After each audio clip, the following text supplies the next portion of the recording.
What up? What up, everybody watching live and on the repeat?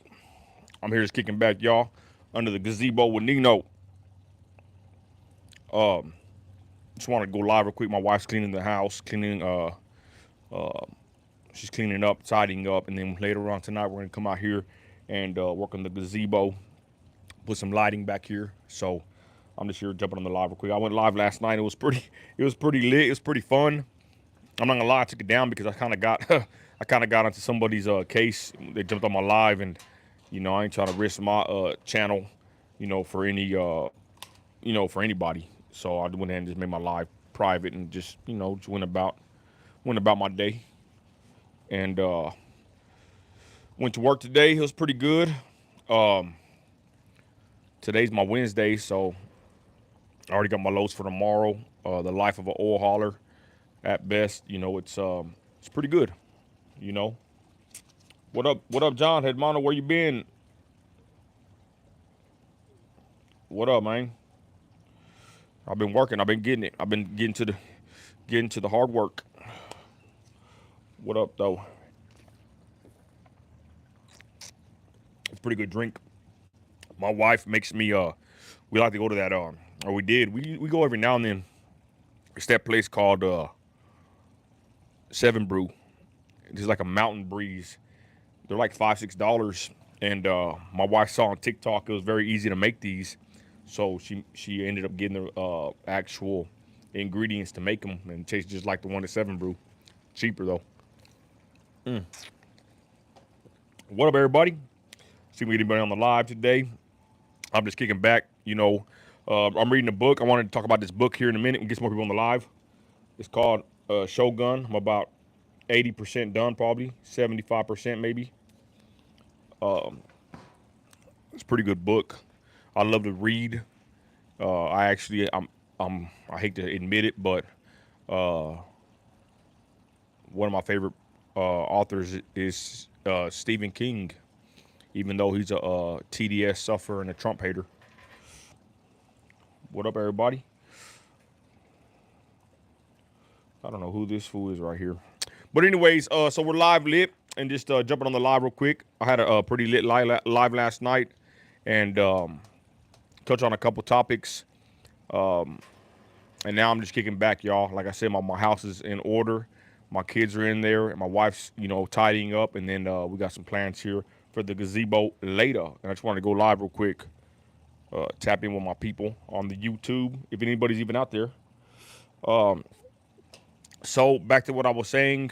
Hauling oil 101. Right now the oil field's pretty slow, and I think that has a lot to do with the presidential elections. It sucks, to be honest, but it's like everybody really. I mean, it happens usually at the end of the year. Plus, with being election season, they start tapping the wells. They start holding them back a little bit, and that actually affects everybody. From water haulers, oil haulers. People just start getting slow because they're not in a rush to sell the oil.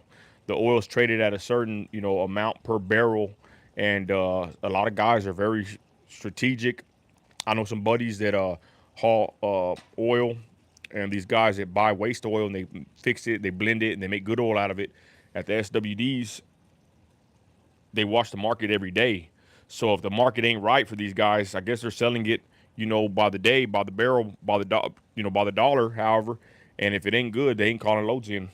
So the point is, besides them, besides the market the way it is right now, I don't even know how much oil is trading a barrel right now. I just know that it's become real slow because whenever people are in fear of new presidents or it's an election year, it seems like they're more prone to being careful with their oil, and they will. The big companies, I've already heard they've done it already. They've already been told this. They've already kind of slowed down the production of the wells, right? Because the way oil works, y'all, it comes out the ground once they get the hole dug and the whole process is done. Oil and water and gas both come out the ground, and they actually have a tap on it, right? They can either increase production or let it flow, full throttle, or they can slow it down. So, with that being said, with them, worrying about the upcoming election, they've slowed down the oil I don't know about the production, to be honest. I've seen a lot of rigs out there. It's still heavy activity. But as far as the drilling, it hasn't really slowed down too much from what I've seen. Maybe it has, but I know the production side of things, it's slowed up. Less loads are getting called in right now. So the point is, they're in fear right now of the upcoming elections. So, with saying that, you know, a lot of guys are hurting right now, and to be honest, I'm just grateful that I have. I'm not in any debt with my company. All my equipment's paid off, and I'm able to still uh, make a little bit less every day and still continue my business because I'm not heavily in debt. I'm truly against debt all the way. We took a class in at church one time, the Dave Ramsey class, and it really helped, motivate me, even though I really didn't fulfill the whole process of the debt snowball and all that system that he implements. But it did make me think of my money differently and made me want to be more financially responsible with my money. And I'm gonna be honest. I talked to my homeboy today. I was going down 307. He passed me. He's hauling a load of oil, or actually, I passed him. We're on 307. He's jumping off the lease road. I just jumped. I've been on 307 on the blacktop, and I pass him. He's going like 40. He's gaining speed. And right when I pass him, he's chugging up the deuce, laughing at me and honking at me. We all kind of know each other out in the field. We see each other, and we always pay attention to the trucks that are on the road, especially on a Saturday or any day of the week, really, but especially on the weekend, see who's working. And so I pass my homeboy. I'm going to the station to unload, and we talk for about a good hour. And that's what he was telling. He's telling me a lot of stuff, basically. But we're touching on a lot of topics today, and I try to think as we continue. I kind of went blank right there what my whole point was with the guy. But anyways, what up, everybody? Make sure everything's looking good over here. Where is my live? Am I live right here? Oh yeah. Hold on. Let me. How can I do? Hold on, y'all.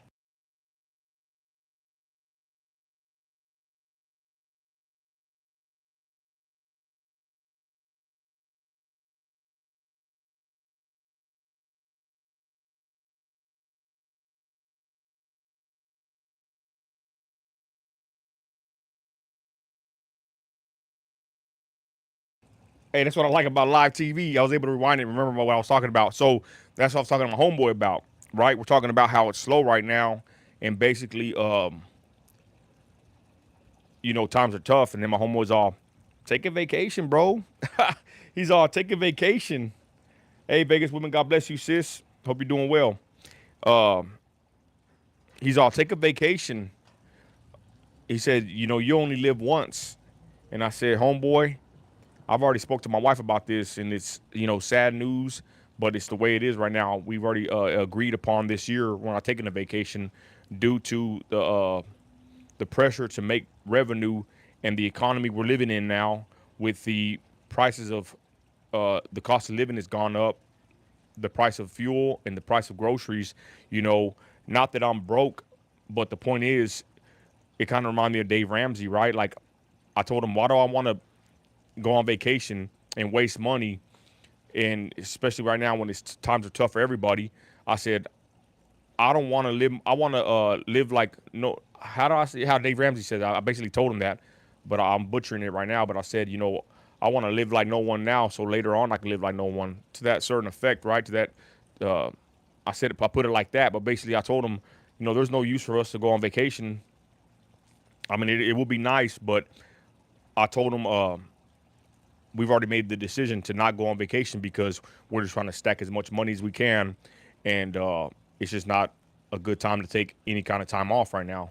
And then I told him, "Don't you know, bro?" I said, most Americans, I forgot what the stats are. I probably pull up on my phone, but me and my wife looked it up the other day. We were talking about it. Most Americans end up going on vacation and putting uh, most of their vacation on a credit card, right? Most Americans, they want to be, and me to a certain extent too. I'm not I'm not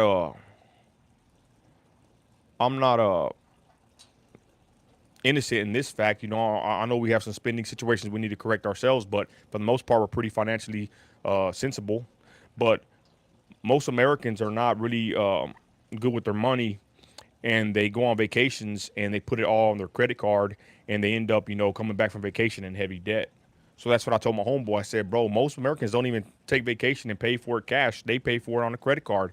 And he's like, yeah, bro, but you only live once. I said, yeah, that's true. But at the same time, my financial situation, I want to, stack as much as I can, especially right now in Biden's economy, how horrible it is right now. I need to make what I can make. And, later on, we can do vacays. And I even told him, which, if you think about it, I said sometimes people go on vacations and what do? They're just in the hotel, on the phones, on Wi-Fi, watching TV. Like, you can do a vacation really anywhere if you think about it. But unless you go somewhere really nice, you're either going to spend a lot of money or, it's not really worth it. It's really not worth it if you don't have the money to do so. Anyways, hey, thank you. Hey, Vegas, sis, it's exactly what I'm saying, right? And it ain't that I'm broke, right? And it's not really that I'm living, big paycheck to big paycheck, right? But it ain't too. Most Americans, let's be honest, and myself included, we are all are of a catastrophe away, or to. I mean, it's not too far fetched to believe this. A lot of us could go broke, even homeless, in this day and age. Times are very tough, so we all are on the brink, basically. I pray to God for our health and for nothing to really pop up with the house and with our kids. But most Americans cannot afford a severe financial hit right now, and I'm one of them too. I ain't Mr. Big balling right now. It's been horrible under Biden. But I totally agree, Vegas woman. It is not vacation season right now whatsoever. And me and my wife already decided upon that we're not gonna, it kind of sucked. My wife was kind of down about it this year, but we spoke about it and we said, well, we're not gonna be able to take a vacation this year because we just want to be on top of our financial game because we got to stack what we can stack. Times are tough. Alex Estrada says, why you got to flip crack? Fool, I don't know anybody that does drugs. I don't know how fools even sell drugs anymore. I asked my cousin the other day. They don't tell me who the weed man is. I remember my wife's cousin was over here. She smokes a while back, and I was all, who sells you that? I'm like, who sells kill nowadays? She's all, fool, I ain't telling you. Yeah, I'm a snitch. And what? I don't like drug dealers. I hate drugs.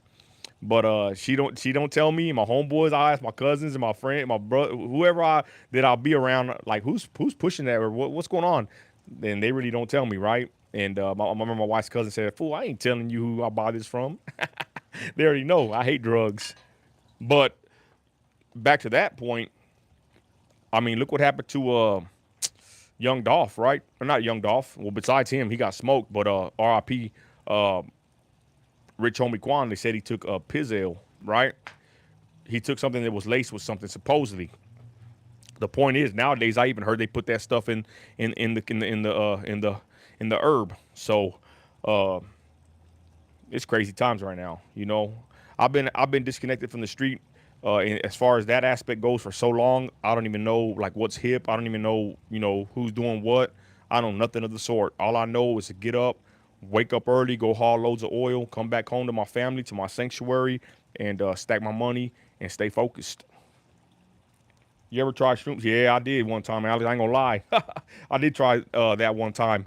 I remember. I'll tell a story right now. I tell my wife every now and then. She gets kind of mad about it. uh, and I don't think I was even with my wife at that time. We weren't even boyfriend and girlfriend. But I remember we used to go to my cousin's trap house on Weatherford Street in Midland, and my cousin, right? We used to smoke a lot back then and drink beer and smoke a lot. That's what we used to do. That's what we did back as being in our youth days. Nowadays, I don't know what people do. I don't know what they take nowadays. But we're kicking back, y'all, on Weatherford Street in the east side of Midland, and that little block. The house across the street was the Ochoas. They lived there in a two-story house, and we hung with a lot of their family. And their part, we're all kind of clicked up. We had our little section of people and our certain, whatever you want to call us, right? Our little clique there, and we would be right there at my cousin's house on Weatherford Street. He was a young little dude, and the dude had a little house, and his mom used to live there, I think, and somehow she left, and he kept paying payments on it, whatever, right? It happened to him a lot, my cousin Gary. So we would be at that little trap house, and we would just chill there on the block all the time. Me and my cousins, my brothers, a lot of us would just hang there, act a fool, uh, do illicit activities, sell stuff, whatever. We were just young dumb knuckleheads in the street. And I remember my cousin Lander, this fool. We were all like heavy smokers, and he brought that stuff over, y'all, big old bag of that. Uh, and Man, I don't even want to say too much on YouTube. I don't know how they act with you. But anyways, we proceeded to ingest the vitamins, and we were just laughing all night. I remember we were laughing so much. Uh, there was even some girls there chilling with us, and I remember I got a broom, and I went and told them, hey, y'all forgot y'all's broom, and I gave it to these girls that were there, y'all. And we were just like just like having fun amongst each other. We didn't even like worry about the girls that were there, like that night. But that was that was the only one time I tried that stuff. But that was back in the day. I was a kid. I was very young. Yeah, boy, when I drove the car home, me and my little brother, I felt like I was driving like a big old box of metal, which that's what a car is. But I just felt very weird driving home in my car. It was very odd. But we laughed all damn night. It was pretty funny. And I remember my cousin. He's in the kitchen. Uh, Anyways, I just gotta be quiet. I don't want to dwell too much on that kind of stuff. I just know that happened to us one time, and that was to the first extent of it. You know what I'm saying? We never really got too crazy into certain kind of stuff like that back in the day. We were just kind of more simple. It was more simple times back then. You just smoke a little bit, drink a 30 pack, and just kick back. Nowadays people do all kinds of weird activities, and it's sad. But times have changed, and people are onto heavier things, and that's how it is. Yeah, I never tried that before, Alex. Never, never. My wife's cleaning out the house. So, anyways, in high school, I did at the lake. That was so fun, but I'm not like that no more. Have revolution in my life like Tyson. I'm a better me. Hey, Diane, I've heard about that though. I've heard that when you take that kind of stuff, it does like help you out, or like it's more natural. And if you think about it, right? I'm not trying to promote that stuff, but that's like a natural occurring product. You know what I'm saying? That like grow off of cow manure or something like that. So I'm not trying to say to do it, but I'm just saying I've heard of people who saying that they take that stuff and it actually helps them in life and it expands their minds or whatever. I'm a Christian. I believe in being sober. Amen. And I don't take nothing like that. The worst thing I do is probably drink some coffee. But I've heard that kind of stuff. Uh, if y'all want, y'all we can talk about the Menendez brothers in a minute. That's a pretty crazy situation. All that stuff that shrooms and all that kind of remind me of like the hippie generation. Um, with the CIA in Laurel Canyon, right? I want to interview this guy. This one dude did a lot of stuff on this topic, but he died already. But there's like a big CIA operation that happened in California in Laurel Canyon. Charles Manson was connected with it, but they say that the CIA had a big hand in the promotion of the hippie lifestyle and that drug culture back in the 70s. And even like Jim Morrison, believe his father was a CIA big wig in the CIA. Like all those groups back in the day, there's even documentaries about it. You can watch it. They had a certain studio where they had a certain studio band. They would basically pump out all this music, and that's like was the soundtrack of that time period. And most of the groups, that made that music, like Jim Morrison, they were just like the face of the band, but really a lot of that music was made by I think 80 to 90% of the same studio musicians played on all them songs in the same studio. So it was a big weird operation, uh, in my opinion, to push that hippie culture back in the 70s. And this is all like documented. Laurel Canyon, there's a lot of videos about it and about that certain studio and them studio musicians that actually played all the instruments and like, the Monkees and all these certain bands at that time. A lot of them were just the faces of the band, and most of the music was like basically uh, it was like an orchestrated plan with the hippies, for lack of better words. What's up? Hey, Sean Wood, what up? I got my old account. What up, Sean? Let me see here. Okay, so back to what, but let me get back to what I wanted to say though. So like Charles Manson, right? He used to even make music back in the day, and I think you can even listen to some of his stuff. It's out there somewhere, right? And the person that they went and took out, right? It was like Rosemary's Baby. I don't know if it was an actor or executive from that movie, but that house he went to go do, it's real conspiratorial. The whole Charles Manson situation. I say that to say this. Uh, we're watching that Menendez brothers show on Netflix. I ain't gonna lie, y'all. I fell asleep during it. I'm a tired old man. I'm old, so I only watched a little bit with my wife and my daughter. They could stay stuck to it and glued to it, and they watched it. And the whole thing with the Menendez trial and the Menendez brothers, from what I can gather, I wish I really would have stayed up and watched it because it done blew up all over TikTok, and it's a very popular subject, and I probably could have got a lot of views talking about it, and it's very interesting. But the Menendez brothers, uh, their father was connected to the group called Menudo, right?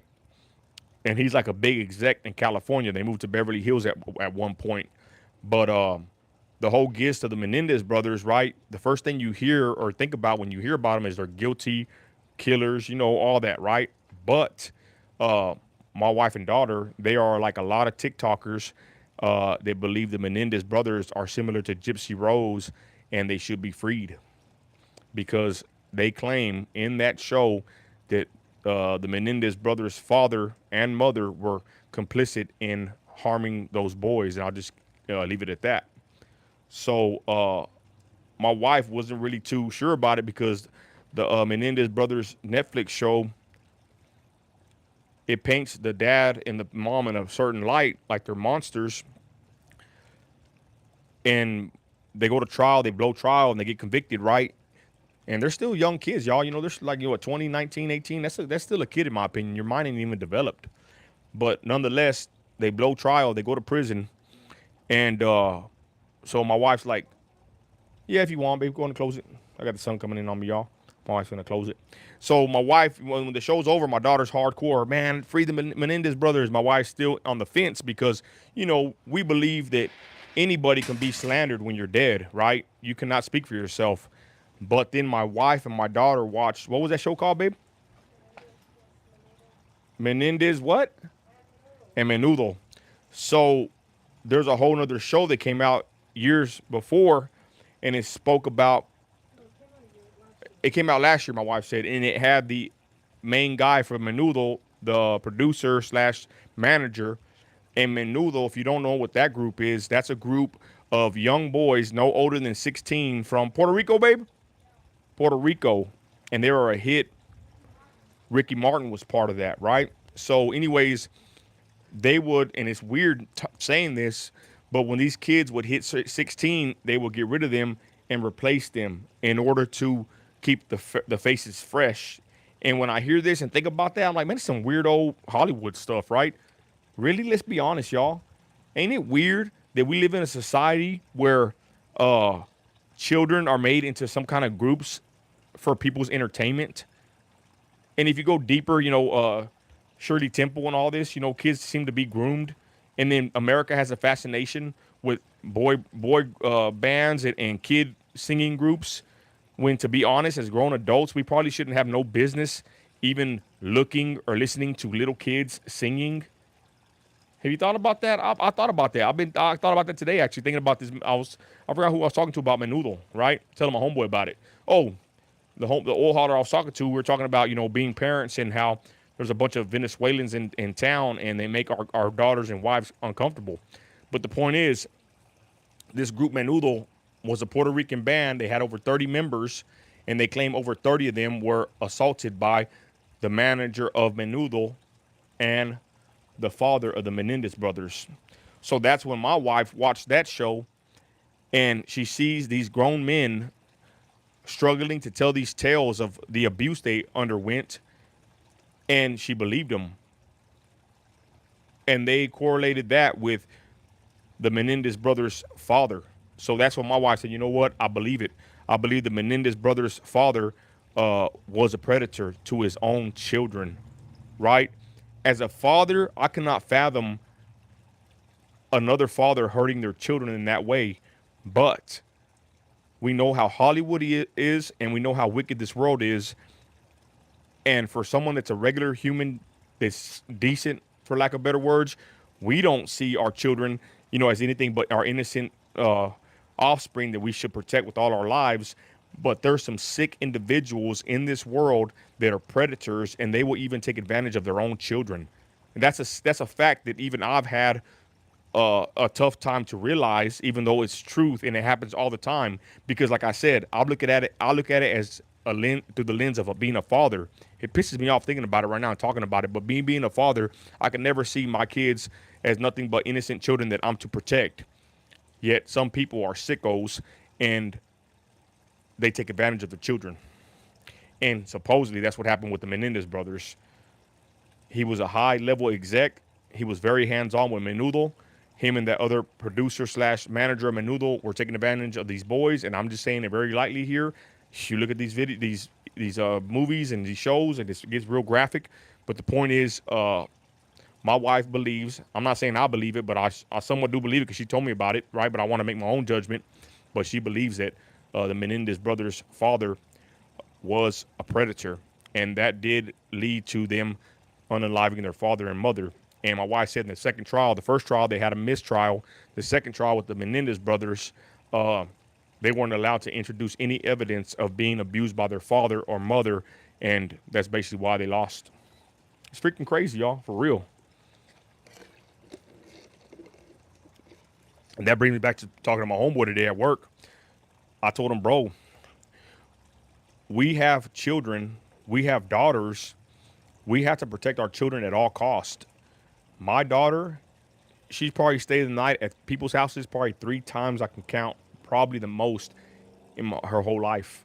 I'm a strict father. My kids don't stay anywhere without us. And she's 19 now. She's a pure innocent young girl. She don't even work. She had a job at Target, but she quit. I let her be a kid after she graduated. And that's how I like my kids. I keep a good eye on my family, on my wife, my kids, and my home, and I protect them because the simple fact of the matter is that this world is corrupted, it's wicked, and there's a bunch more predators, I believe, that are out there than we even can imagine. I think we actually are naive to it because, like I said, if you're not a criminal, you're not going to think like this, right? Me, I'm a business owner, a father. I think a certain way. A criminal thinks a certain way. A predator thinks a certain way. So to regular parents that do their best to provide for their household and be good parents, we don't look at life through the lens of a criminal or a predator. So the point is, I think that makes us more naive to the fact that they are out there. And I actually think there's a lot more out there than we would ever believe. It's very crazy. It's sick. Let me see that. Nino America, since you watched it, how do you feel about the whole incest thing in it? Like I said, Sean, God bless young Sean. That's a good little conservative trumper right there. Sean, I messed up, bro. Whenever I watched it with my wife and my daughter on my days off, I fell asleep like on episode 2, 3, and by then I was already out, and it was like a 7-part episode. So I messed up. I should have stayed up and watched it because, like I said, I could have made a lot of viral videos about it because it's all over TikTok now.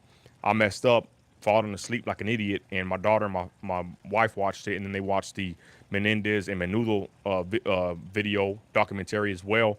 I didn't get to watch it, but I trust my wife's judgment. She told me everything about it, and she told me about the other show she watched, and she believes that that the Menendez brothers probably should be freed.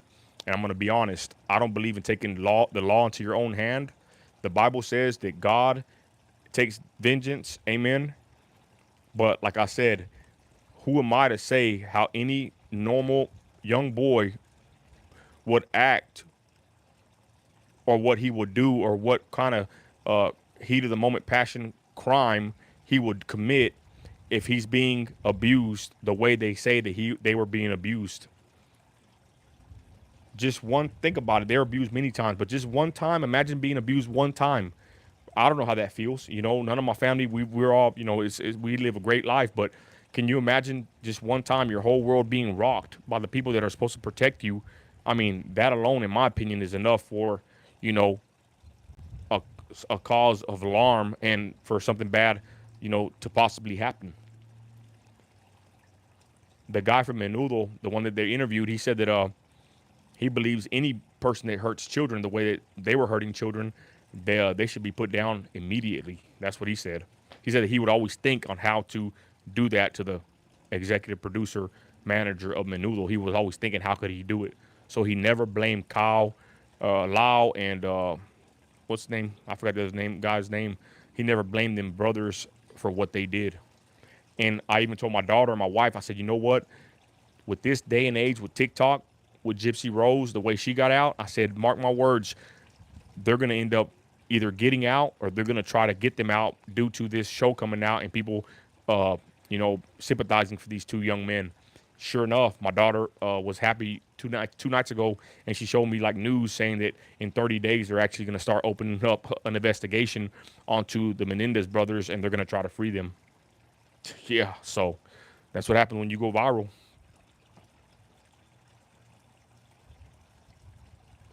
Hey, what's up, Rasa Food? New sub, thank you. Okay. What's up, Thunder Loco? You think there was truth though, or made up? I'm gonna be honest. I didn't believe it at first because I said, you know what, these fools are just they're actors. The Menendez brothers, they are trained actors, and they got into a lot of trouble whenever people betrayed them, recorded them speaking, and there's certain parts where they were like, man, we did good, but my brother messed up on stand. Like they would say things, they'll make you think they were acting, and they are actors. I'm not gonna lie. But when my wife told me that Menudo, there was over 30 people hurt by the father and the manager of Menudo, right? And she told me that the allegations, and she told me the testimonies she saw on the show. My wife tells me that she believes that it was true. These boys were abused, and she believes they should be freed too. Just that alone, my wife giving me her recommendation and what she believes, that's enough for me to say that I believe that they probably should be freed, and they probably were abused. Even though I didn't really get to dig into it, I just know my wife is a good judge of character. My wife is never wrong, and I run the house. I run everything as a man, but I always take counsel from my wife. And I respect my wife's intelligence. I respect her judgment, and I respect when she gives me any advice or any of her point of view. And from what she told me and a little bit of what I saw and what I know how Hollywood works with these weirdos and perverts, I believe that yes, they probably should be freed, and I do believe there was abuse by the father and even especially the manager of Menudo. Straight up.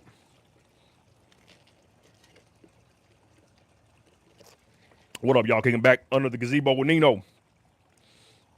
I mean, there was some proof that Eric had an STD. I don't know about that. That's another weird thing they talked about. The mother, this is what they say, right? The mother knew what was happening, and supposedly she would inspect her sons. Yeah, so I'll leave it at that because I ain't trying to even talk about that kind of stuff. But this was a very weird situation. The one reason I do agree, or I would say it adds to the validity of these claims and allegations, is due to the fact that the Menendez brothers, I say Menendez, is it Menendez? I know it's a Menendez, right? It has to be the Menendez. My wife corrected me. But I know for a fact, or this is what tends me to believe this is true, right, with the allegations. They were in Beverly Hills. The father was an executive for these high-profile entertainers and groups of young boys and other singers, and I already know how Hollywood acts. I already know how P. Diddy is. I already know how these elites are. I already know the perversions in Hollywood. I would never want my kids to ever be any kind of stars, even social media stars. I'm like the only. I'm enough of a social media star for my whole family at this point, y'all. And I'm not even a star. I'm just saying we done got enough of the limelight, and it ain't that good. To go out in public and people know who you are. My whole city knows who I am, right? I've gone viral many times, stood against BLM, stood against the drag queens. I've done many exploits in my city to where they all know who I am. It's not that big of a town, And to go out in public, to be completely honest and be recognized, uh, that's not really a good feeling. As far as privacy and security, I don't like that part. I don't like that if I go out in public, people can easily think about it, right? They can easily recognize me and they can either hate me or love me, but me looking at them, I would never really recognize them because there's so many haters and people that might like me, but usually it's haters. There's me when I walk into a building or to a store, I stand out like a sore thumb. That's just how I've been like that since I've been 13. And then the gold chains and the MAGA hat, and my persona and my attitude, it don't help either because I'm always watching my surroundings. I ain't a dummy. I've been heavily in the streets since 13 years old. So when I go out into the public, when I leave my neighborhood, my community where I'm safe at, when I go into the city, my antennas are always up. I'm in more of a survival slash protective mode anytime I go anywhere. That's how I've kept my head on my shoulders and how I've stayed alive and free without any kind of damage or any kind of pain inflicted upon my life from any of my enemies out there. I've always been strategic when I maneuver out in public. So with my demeanor, the way I am, with the way I look, gold chains, MAGA hat, and I'm walking in there head on a swivel, head up, chest up, just ready for whatever, still trying to be humble. I stick out like a sore thumb when I go into HEB or Sam's or the mall, whatever. And that's the bad point about being known by most people. They know who you are, but usually you don't know who they are, and you don't know what their intentions are. So I said to say this, really, if I could have really done it all over again, I really wouldn't have made videos. But I got so much money in my equipment, I got so much already indebted into this, brand and this persona and what I do, that I'm going full throttle with it, right? I make content. I'm a content creator for the most part. But to be honest, the privacy and security of my family is more important. If it got to a point where we were, harassed a lot more than what we are now, I would easily put a stop to it, right? But, in my city, I do what the hell I want to do. I ain't afraid of nobody.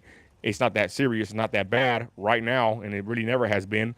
But the point is, if I honestly could have did it all over again, I probably would have never been on social media. I would rather have been never known. I would rather have been silent and quiet. But as a Christian, I can't shut my mouth when I see injustice, real injustice. When I see wicked perverts come to my city, when I see other Christians, quiet, that's not how I operate. And my wife already knows how I am. I speak up and I'm bold, and that in turn has elevated me on social media to go viral or whatever. And in turn, here I am. Anyways, what up, y'all? This fool said you ain't known, fool. Hey, Timo, bro, what are you on my live for then? You almost about to cry in front of a million police talking about you white. Man, shut your ass up, Timo, straight up. You ain't got to like my live, homeboy. I don't even know who the hell you are, fool. Idiot. You interview perverts. And I interview Toto, and what are you going to do about it? What are you and anybody from California going to do about it? You ain't going to do a damn thing about it, homeboy. Straight up, Timo, you freaking loser. Get off my live, homeboy. I ain't on your live. I ain't on your live, lame. You ain't going to do a damn thing about it. You ain't going to do nothing about it, Timo. Shit, boy. Yeah, I interviewed Toto, and what are you going to do about it? You ain't going to do nothing about it. None of y'all Cali fools are going to do shit about it. How you like them apples? I'm a boss, boy. Straight up. And you watching me, ain't you? I ain't watching you, homeboy. You're on my live. While I'm here spitting what's in my mind, making money off my content. This is a monetized video, homeboy, so thank you for helping me make some money.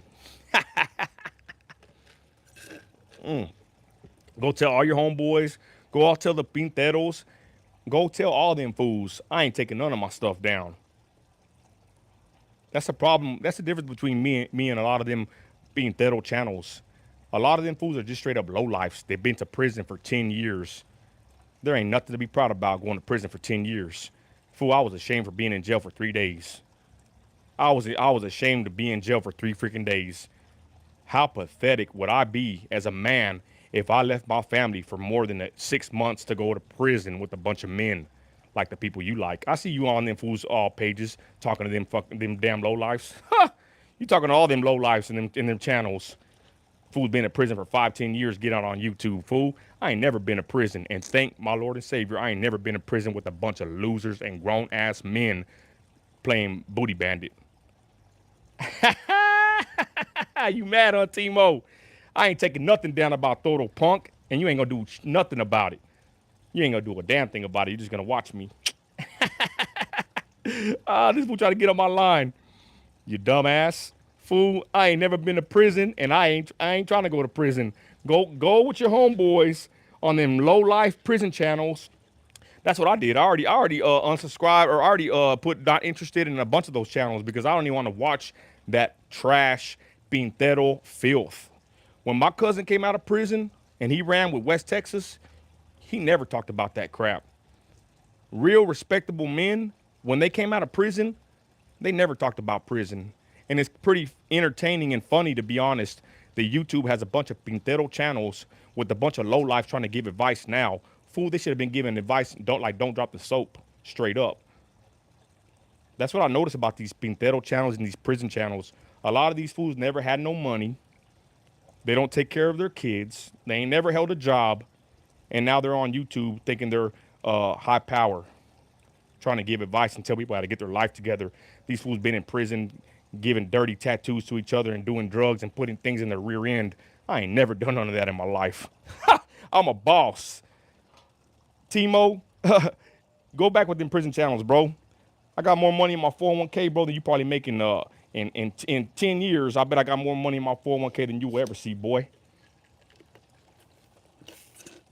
That's called a tax strategy. Go tell them pinteros to show you a tax strategy. Go tell them pinteros to show you how to incorporate and make an S corp or even an LLC. Go tell them how do you do payroll and how do you process 401k and a pre-Roth IRA out of your monthly paychecks. Tell them to show you that. No, they're gonna show you how to make a shank. They're gonna show you how to make a shank. They're gonna show you how to make a spread. You know, that's what they're gonna show you. They're gonna tell you about prison politics, about North and South, and Big Bubba and Black Gorilla Family and Blood In, Blood Out. And then you're gonna be on the comments, fool, like a dumbass. Oh, thank you. Yo, that's a bunch of game. Oh, thank you. You're solid. You're not active. You're dropout, whatever. Yeah, that's what you're gonna like, bro. Go tell them fools how to show you how to set up a Roth IRA and how to match yourself a 15% 401k and a pre-Roth IRA to duck, to have a tax shelter. Go tell them to show you how to do that. They ain't gonna show you that part. Give us tour of your mansion. Hey, I'm in the south side of Midland. My parents live right down the road, homeboy. I got a brick house, 3-bedroom. Man, my little back house right here. This is my back house, dumbass. I'm in the back. My little back house right here. Someone like you probably want to live over here. You know, if you were my family member, I'd have to kick your ass out of. I wouldn't even want you in my house, in my property, because you probably want to live in my studio. I'd be like, nah, bro, you can't live back here. Go on down the road.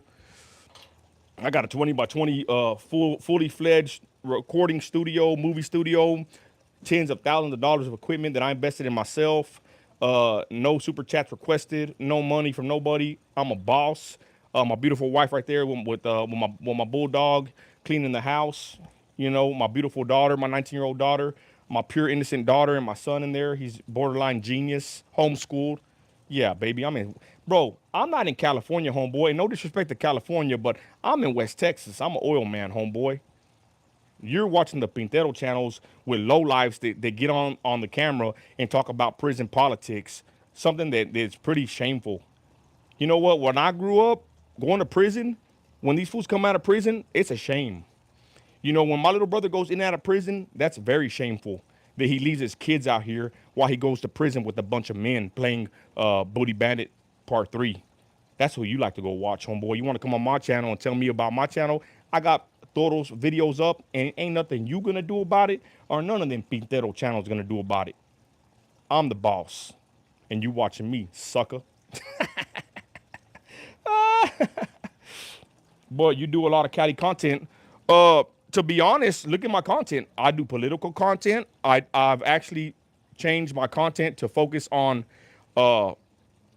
people in West Texas. Go look at you want to pull it up right now?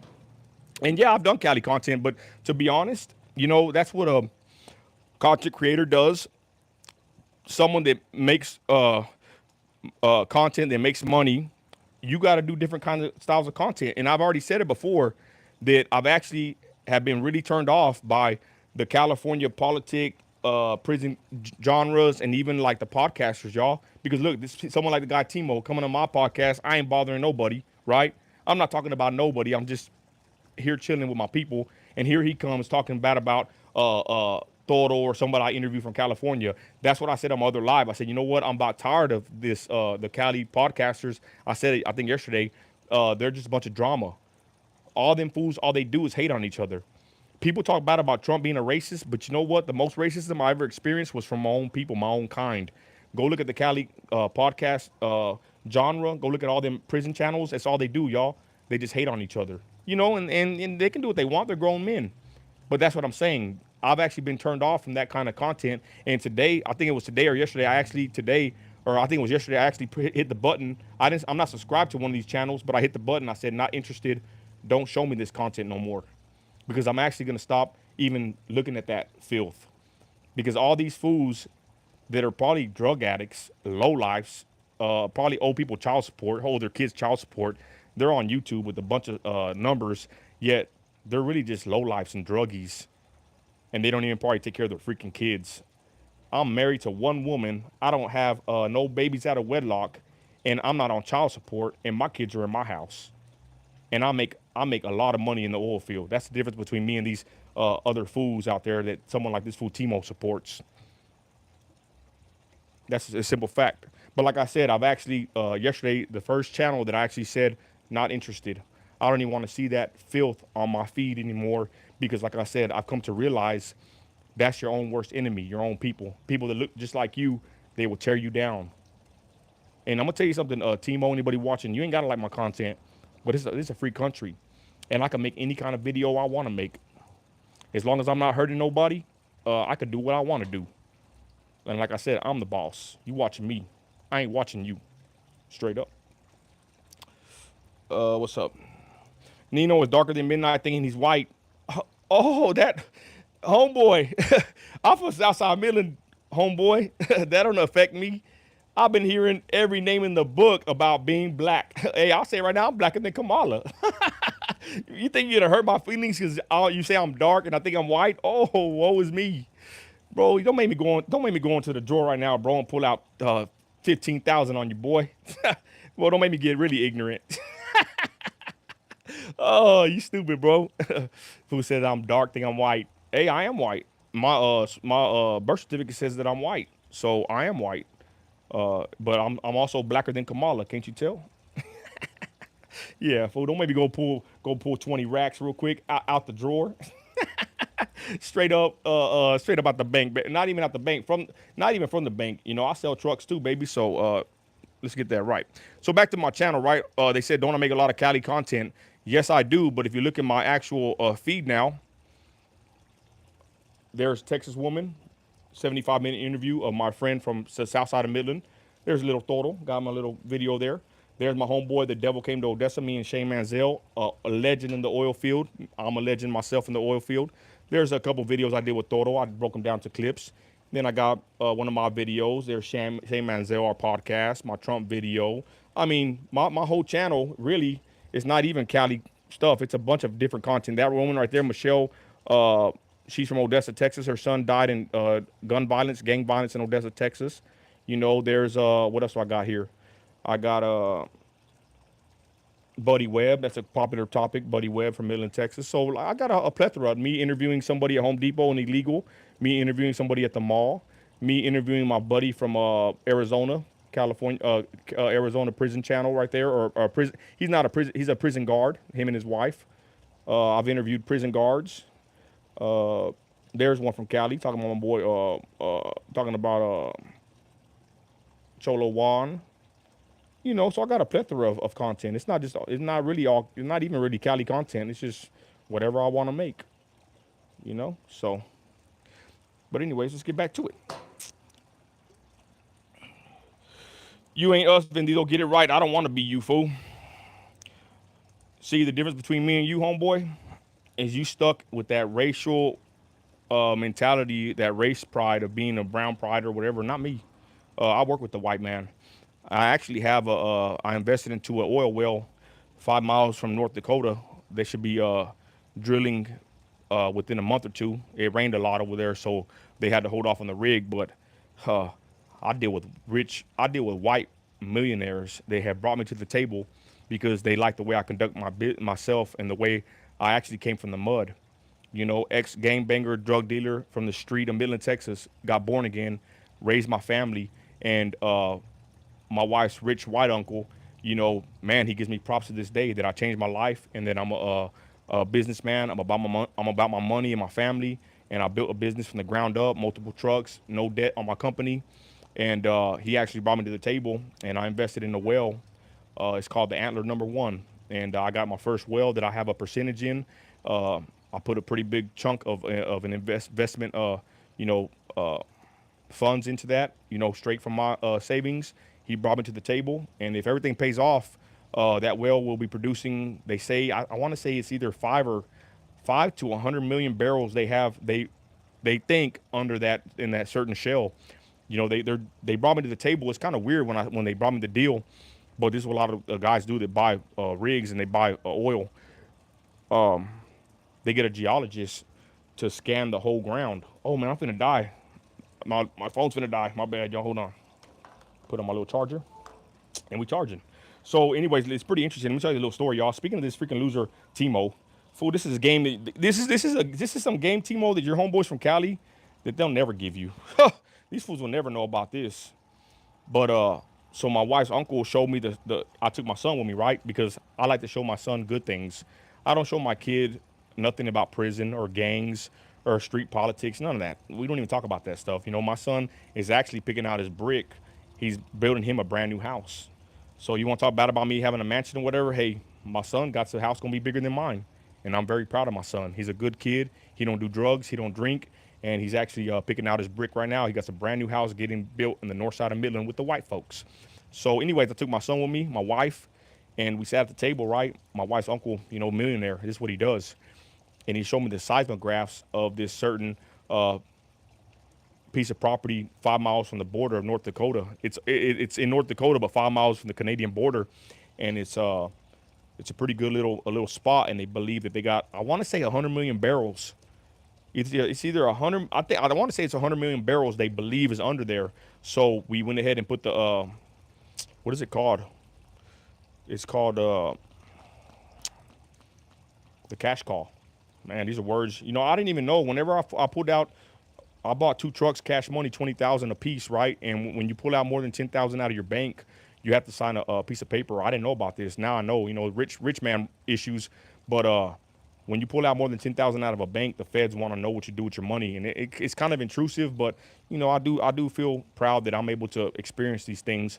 But every time I pull out more than 10,000 out the bank to purchase, you know, equipment, you got to sign a form, and I never knew about that, and now I know. So besides that, I know what a cash call is now, and the cash call for that well, I have I think a percent of the whole well, and my cash call was a certain amount of money. You know, it wasn't no 10,000. It was a lot more than, you know, it's a pretty big chunk. The cash call came, I made the wire, and I actually bought a percent of this well in North Dakota, and that's what I want to say. That day, I took my son with me, and I'm proud about it. You know, I came from a life of no mother, no father, raised on my grandparents in the south side of Midland, just like my wife. And I could have played victim. I could have, you know, went to prison. I could have been dead, but I survived it all.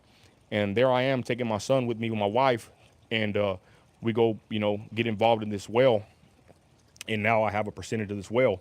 Now it might not produce anything. We don't know, right? It's kind of like being a wildcatter. It's when you're an oil man, you win some, you lose some. But if this well pays off, it's sitting supposedly on top of I want to say it's 100 million barrels, either that or 5 million barrels. I forgot the number they told me, but that right there will generate income, a certain percentage per month. And then the plan is once you get your first well, you go in with the investors on separate wells across the United States. Primarily, we got another one in West Texas. We're gonna drill for pretty soon too. Waiting on the cash call on that one. But I was able to take my son with me, and show him this new way of doing business. And I hope that it pays off, because if it does, I want my son to get a piece of it, and I want him to learn how to start investing into, certain kind of opportunities like this. And that's what I'm saying. I don't sit here and try to be, Mr. Brown Pride or whatever, because I've been ripped off and been harassed and hated on the worst by my own people. I love doing business with the white man, and my wife's white uncle brought me to the table, and I was able to bring my son with me to show him something that I was never shown. And to be honest, these kind of opportunities don't present themselves to the average everyday, even oil fielder. You have to know somebody to get brought to the table to buy a percentage into an oil well, and that's actually what I ended up doing. So I'm proud of myself, and say this, the haters can say what they want about me, but that's what I showed my kids. I show my kids to work hard, to marry their spouse, and to raise a family the right way, and to live a decent life. You know what I mean? And I'm proud of myself. So that's what I'm saying. My content, if you look at it, it's already kind of switched up. The thing with Little Toro, to be honest, and I said it yesterday, but I took the live down because I got into it with somebody. But the whole thing with Little Toro, and I'm not gonna run and hide like everybody else deleting videos. I ain't doing none of that crap. I do what I want to do. Little Toro, I saw the homeboy was sleeping in a tent and he was going through some hard times. And I'm not gonna lie, I'm a hardcore Christian. I really don't have I'm not really compassionate, y'all. I've been done wrong so much in life that I'm not really compassionate to be, and I'm gonna be honest. I should be more compassionate as a Christian, but I'm kind of cold to a lot of things in life. That's just how I am. But I saw this dude, Little Toro, making YouTube videos, and I would watch him. A lot of us would watch him, and he was in a tent, and he was going through a rough time, y'all. And he's made a video saying, "Hey, man, if y'all can help me, I'm doing videos, I'm doing interviews, for the low. You know what I'm saying? Trying to do something, instead of begging." And I reached out to him and I say, "Hey, bro," and I kind of did my little homework on him. Now they brought out some paperwork and all that, and I had thought it was just like dirty politics, which I do believe they probably had something to do with it, because he got cleared in 3 prisons from what he said and from what I've heard about him. But I couldn't find him on any Megan's Law or nothing like that, right? But anyways, so I reached out to him. I say, "Hey, bro, how much for an interview?" So about 2 weeks ago, we did a deal. I paid him, and we did an hour-long interview, and I broke it up into sections, and I posted them. Then some paperwork comes out on him, and it really doesn't look too good for the dude. But at the same time, he does bring up a point that there's transcripts that weren't brought up, whatever, right? But the point is, now everybody's saying, screw him, and they're trying to come over here and tell me what to do with my content, but I do what I want to do. But the whole point with Lil Toro is, when I seen him in the tent struggling and all that, y'all, I wanted to help him. But I'm a Christian that don't believe in just giving money away for free to anybody. That's just how I am. I'm a hard worker. So I told him, let's do a deal. I'll do an interview over the internet, and I'll pay you, because I believe in honest day of work. Amen. I believe that you pay what you weigh and you work for what you want. You don't just get free handouts. And that's what we did. And now, later on, and now people like this dude Timo was trying to come tell me that I did an interview with perverts and all that. Like I said, I didn't know nothing about the paperwork before it came out or none of that. And I did the interview 2 weeks ago, and you ain't gotta like it. And to be completely honest, if you really want to hear what I really think too, I'm an independent investigative journalist. Are you gonna look at Barbara Walters or any of these other people that do interviews? If they interview a mass murderer, they interview Charles Manson, does that make them dirty like them? No, it don't. The point is, y'all fools with that Pintero mindset, you want to try to dictate people's actions and try to come tell somebody in West Texas how I should run my program, and you don't even know me. You don't even live in the same state as me. So with that, I ain't listening to nobody that tells me anything. I do what I want to do. And Timo, look, there's Timo still watching me. You still watching me though, huh, homeboy? I already been talking to you. I already been talking my ish for about 20 minutes, and you still watching me. He says, "The view stopped. It's for you all about the brown." What are you talking about, the brown man? Bro, what are you talking about, Timo, bro? Straight up. Uh, let's see here. Instead, what's somebody say? Speaking of Wildcat, I that's old black show. Yeah. That black gold is what's up. I actually want to do a black gold. I actually want to do a black gold like kind of a series. Anyways, what's up, y'all? Hey, tired of the pause. Yeah, I got my cornrows. Man, they're $100. Boy, these corn. Oh, that's my people right there. And my hood loves me. Y'all want to see my cousins? They probably gonna come over here. My hood loves me. I'm still a good standing member in my community. What's up, everybody? Morals should be thought of because they are victims. Hey, I do for victims. It's funny. All these fools, they want to do videos on people, right? Little do people know, people in Midland know. That's why I went viral. But when a young girl, 20-year-old age young girl went missing in Midland, Texas, I was actually a part of helping trying to find her. We had drones in the air. We went and protested the city of Midland. I mean, we weren't just on the internet. We live streamed it and we did go viral and all that, but we were actually in the alley of the accused murderers trying to demand answers. And man, that thing hit, man. We did a lot of views on that video, but we were in the alley looking for that girl in a landfill. They ended up finding her later. She was dead, and her ex-boyfriend, the one we thought it was, he got charged for the crime. So for people to sit there and say about victims, I've done a lot for victims, and not just with the internet. I've actually been at the city step for not just her, for multiple people in unsolved cases in Midland, Texas. I've been the one to lead protests and to lead the charge with many families that reach out to me for help. When the city of Midland doesn't want to help them, I've actually been out there with families marching in the city, legendary maneuvers, right? Hundreds of people in downtown Midland, Texas at the courthouse raising hell for these innocent victims. So for people to tell me about the victims, I'm not just on the internet making videos like these Pintero channels exposing paperwork. I've actually went out with families and put time, effort, and my own money to help get justice for victims.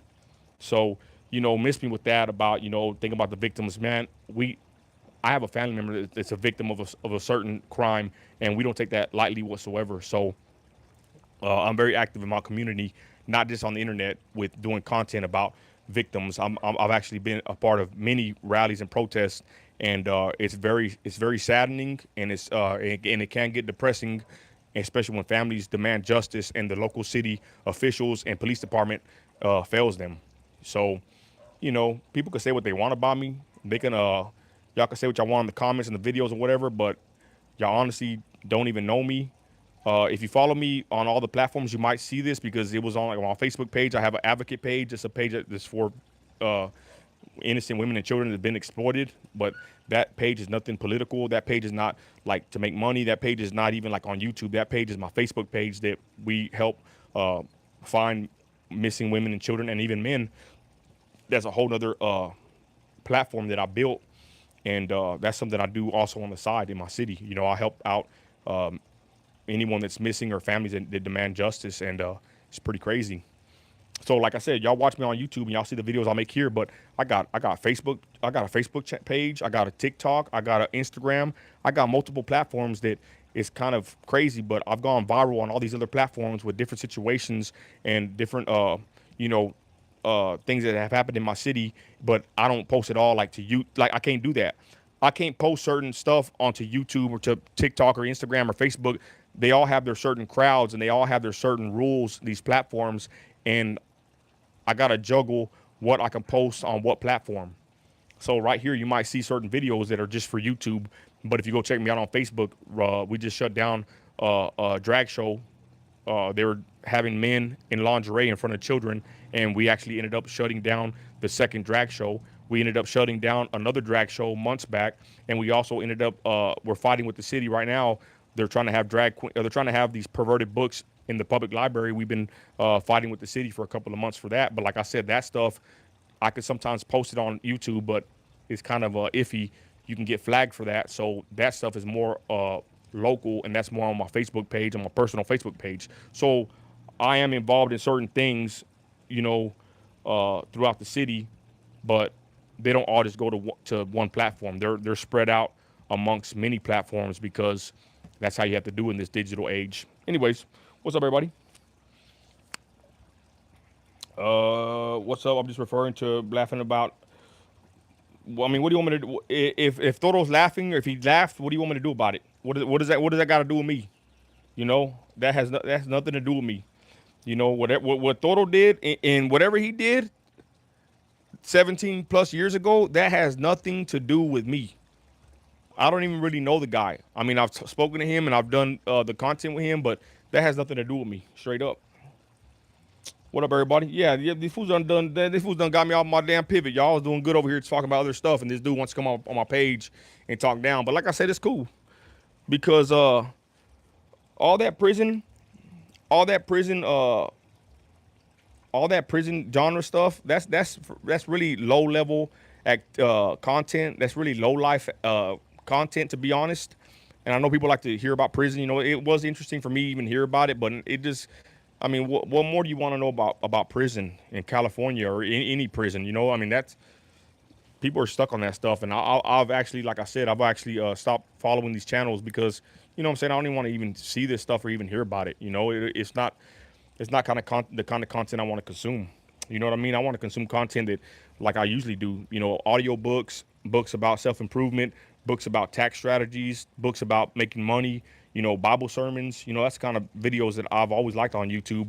And I kind of got off into the weeds. You know, like a lot of people watching these prison channels and all the drama they get into. But I mean, they don't even do numbers. That kind of genre, it doesn't even pay that well because it's a certain kind of a category, and YouTube pays in different categories. And to be honest, all that prison stuff, uh, it's really low life content. To be honest, you know, I'm not trying to take nothing away from them that make that content, but you know, I don't go to prison. I ain't going to prison. I'm not a prisoner. I ain't never been to prison, so I've actually stopped following channels already, and I don't even want to see that crap. You know, like I said, I come from the old school.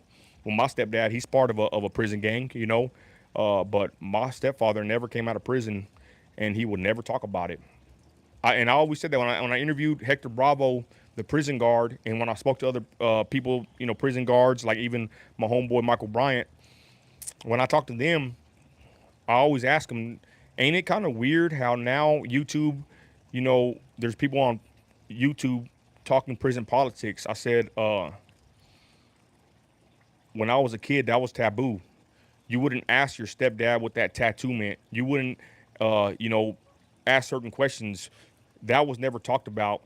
What happened in prison stayed in prison. And from my stepdad to my younger brother to my cousin, they were all into prison gangs in Texas. They never came out of prison and talked about prison.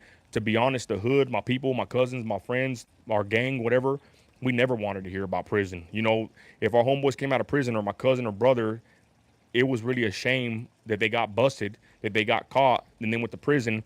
That's really a shameful thing because you usually have kids and you go to prison, and that's low life activities.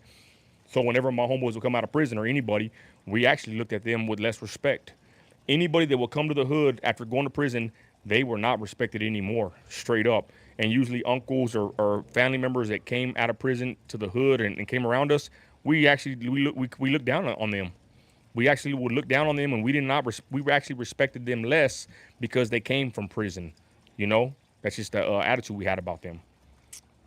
But anyways, y'all, I guess I'm here chilling, kicking back. I'm waiting for my wife. We're finna put the lights up on the gazebo and a little razzle dazzle. They ain't tripping.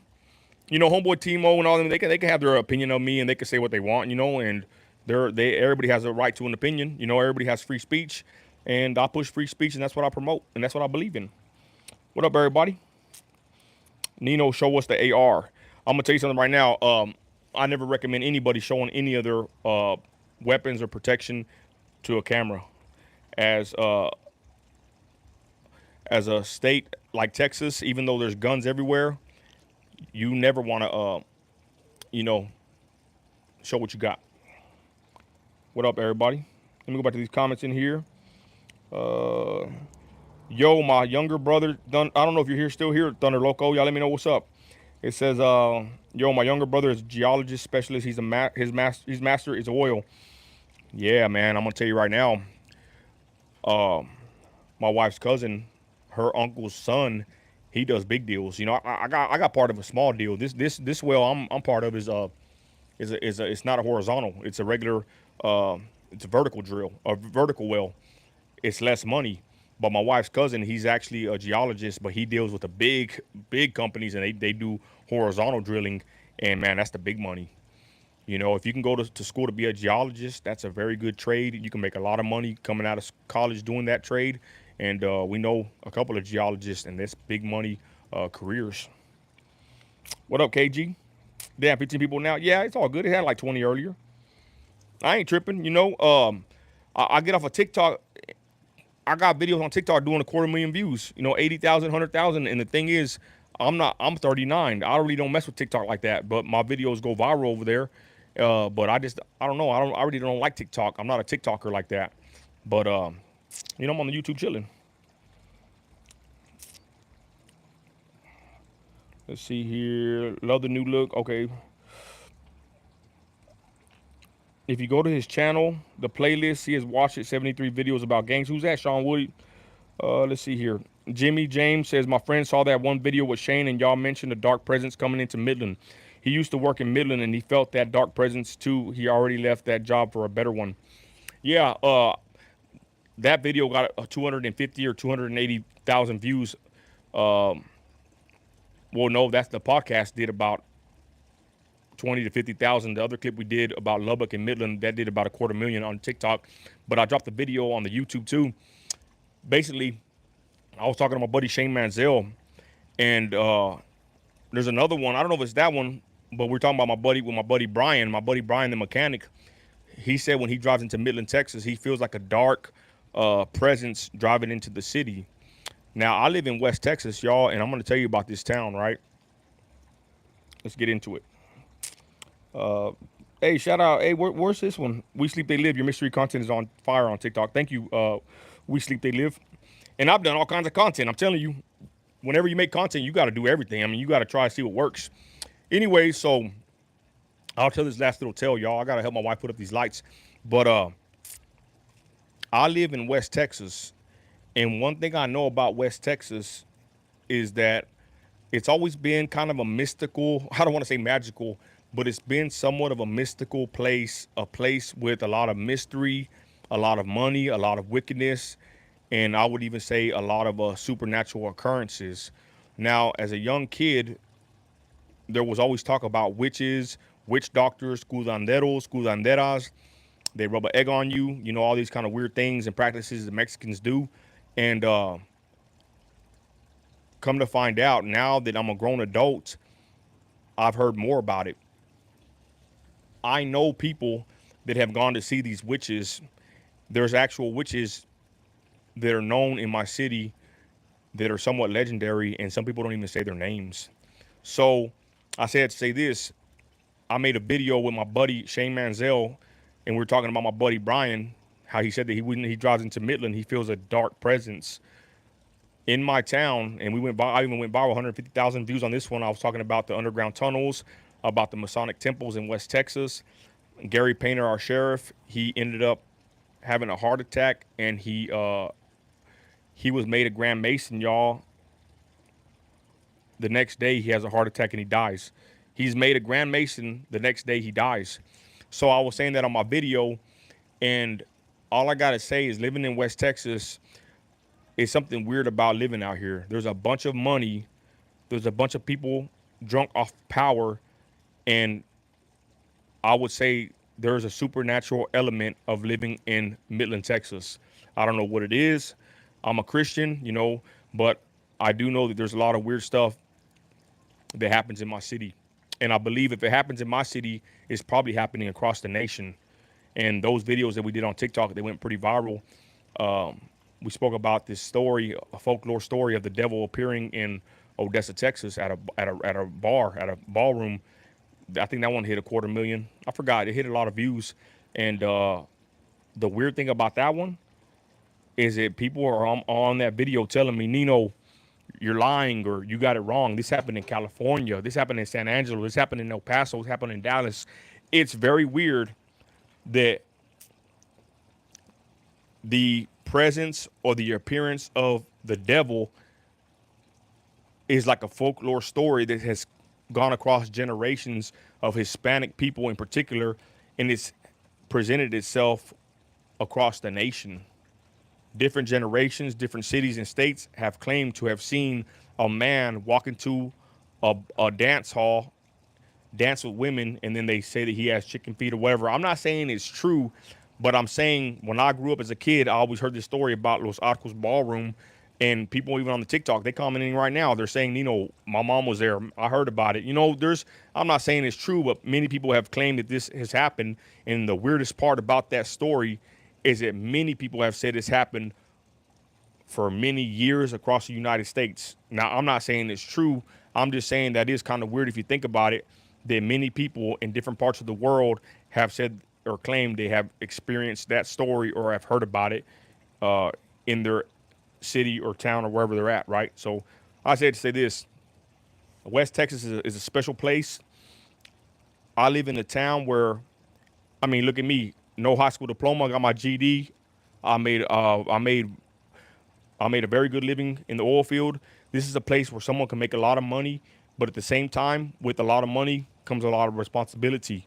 If you come out here and try to make a lot of money, you can get caught in the vices and the traps, the snares of the devil. You know what I'm saying? You can become your own worst enemy coming to West Texas, making money in the oil field because, truth be known, not everybody can handle money and not everybody can handle getting or making a lot of money. My little brother, he came out of prison the first time, and I got him a job with my good friend making damn good money in the oil field. I want to say $3,000 a week with the company truck. Within 1 month, my buddy's calling me, telling me that there's my brother, stealing from the shop and, doing all kinds of things. You know what I'm saying? He couldn't handle, he had that wrong mindset. And that's the problem in West Texas. People come here and they think it's sweet. They think they can come here and just make money, yet they get involved in certain activities that are detrimental to any human being, especially if you're a man, right? Anyways, what up, y'all? Alex says demons are real. So what? It's a spiritual world. Angels are real. Yeah, and I agree with that because the Bible says it, right? The Bible talks about demons and angels and supernatural entities and whatnot. And I'm not saying they're not real, but yeah, there's a spiritual element to that. Anyways, but that's about it, y'all. I'm gonna kick back. Pretty good little live here. Got a little razzle dazzle. Appreciate everybody that stayed on here. We're gonna continue on, baby. It's West Texas. We in the building. And this is like my second live. I did one yesterday. It went pretty good. And I'm gonna go more live more often on my YouTube, y'all. I might even go live on TikTok. I need to go live on TikTok. But with that, Christ is Lord. Hope y'all have a blessed night, y'all. And all my haters on YouTube, take a number. I've been hating on Facebook, on Instagram, now YouTube. It ain't nothing new to me. And if you don't like my content, you can simply just scroll on or block or whatever. You ain't got to watch it. Simple as that, y'all. But with that, I'm out of here. Christ is Lord. Y'all have a blessed night, y'all. Later.